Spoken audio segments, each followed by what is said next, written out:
Tout le monde pense que Bitcoin est en train de rebondir. Mais en réalité, plusieurs signaux montrent que la chute pourrait continuer. Bitcoin a déjà corrigé d'environ 40%, passant de 98 000 à 60 000 dollars. Et pourtant, le marché reste fragile.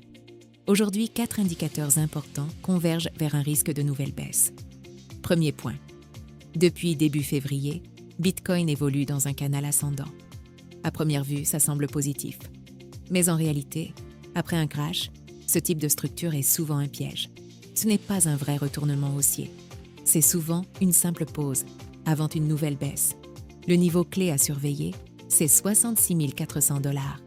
Si ce niveau casse, la structure s'effondre et le prix pourrait rapidement revenir vers 64 000 dollars, voire plus bas. Deuxième point, le RSI montre une divergence baissière cachée. Concrètement, ça veut dire que le prix semble tenir. Mais la force du marché diminue. Et historiquement, ce type de signal annonce souvent une poursuite de la baisse. On a déjà vu ce schéma récemment et il avait été suivi d'une correction de plus de 10%. Troisième point, les investisseurs long terme, les fameux holders, accumulent moins. C'est un signal très important. Parce que ce sont justement eux, le socle du marché.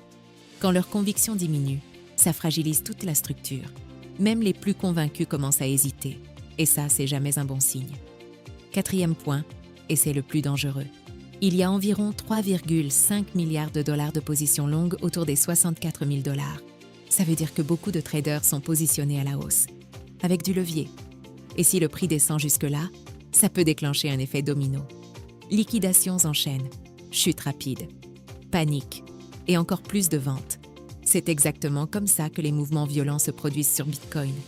Si les 66 400 dollars cassent et que le prix accélère vers 64 000, on pourrait assister à une nouvelle jambe baissière, avec des niveaux possibles autour de 60 000, voire même plus bas.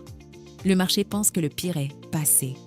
Mais en réalité, c'est souvent dans ces moments-là que Bitcoin surprend le plus, quand tout le monde pense que c'est le rebond. Bitcoin rappelle que c'est souvent le recul. Si ce type d'analyse vous aide à mieux comprendre le marché, abonnez-vous à la chaîne. Je publie régulièrement des contenus clairs pour vous aider à prendre du recul.